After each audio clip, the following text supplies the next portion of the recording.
Hello friends. आज का dictation 90 शब्द प्रति मिनट की गति से होने वाला है, जो कि एसएससी स्टेनोग्राफर ग्रेड डी का प्रीवियस ईयर का डिक्टेशन है, जो कि 21 जून 2022 को शिफ्ट 2 में पूछा गया था। इस डिक्टेशन में लगभग 755 शब्द हैं।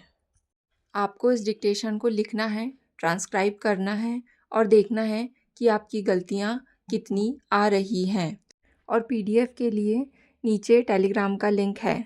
तो डिक्टेशन स्टार्ट होगा 5 सेकंड के बाद।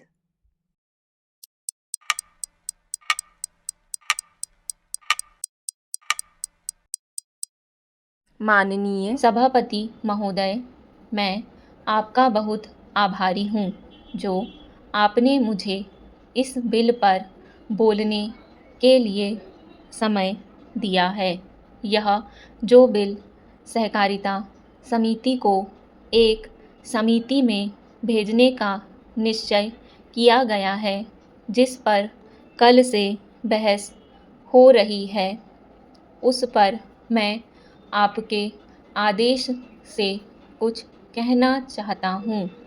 श्रीमान, इस बिल को देखा जाए तो यह समझ में आता है कि यह कोई नया बिल नहीं है, बल्कि जो सन 1912 का कानून है, उसी की लाइन पर बनाया गया है और कोई नई बात नहीं रखी गई है। श्रीमान, इसमें सहकारी खेती की बात रखी गई है। अगर यह कहा जाए कि यह कोई नई बात नहीं है तो गलत नहीं होगा।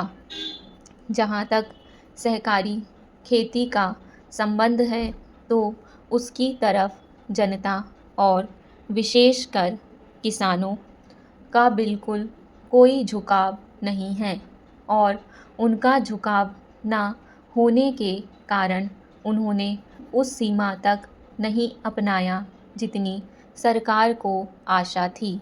श्रीमान, आपको मालूम है कि नागपुर कांग्रेस में यह प्रस्ताव पास हुआ है कि सहकारी खेती कराई जाए। पूरे देश में इस समय इसका जोर चल रहा है और इसको लाने के लिए ना मालूम इसके कितने रूप रखे गए हैं। यह कहा गया है कि इसके अंदर कोई जोर नहीं है। अभी एक माननीय सदस्य कह रहे थे कि राजनीतिक पार्टी के लोग यहाँ पर सहकारिता के संबंध में कुछ और कहते हैं और बाहर किसानों से कुछ और ही कहते हैं। वे किसी से यह भी कहते हैं कि तुम्हारी ज़मीन छिन जाएगी।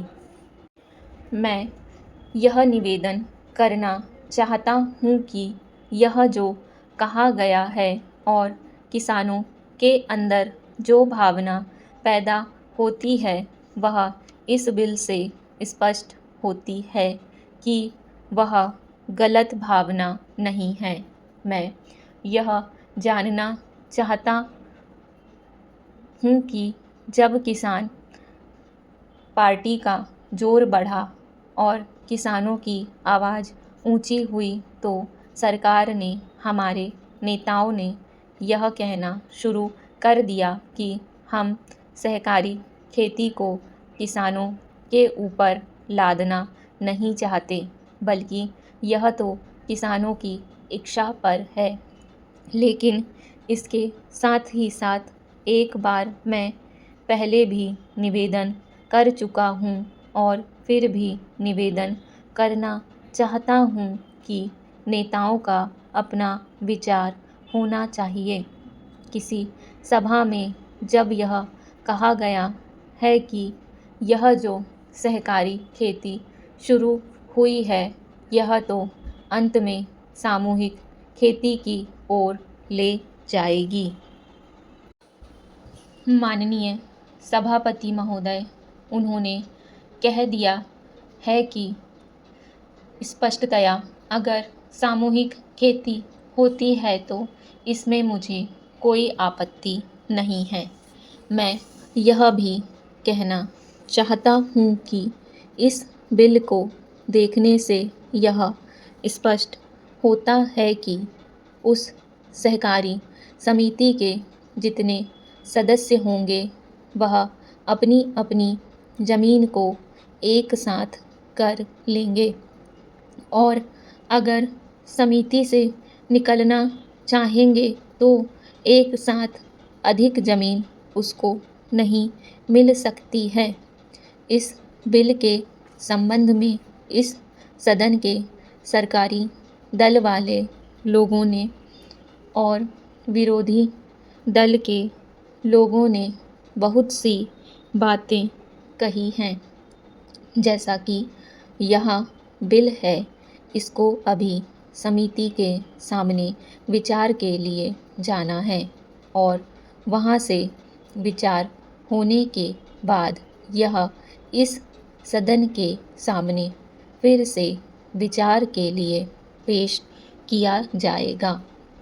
तब माननीय सदस्यों को पूरी तरह से यह अधिकार होगा कि जहाँ तक इसमें दी गई बातों का संबंध है उसमें परिवर्तन ला सकते हैं या उसको हटा सकते हैं।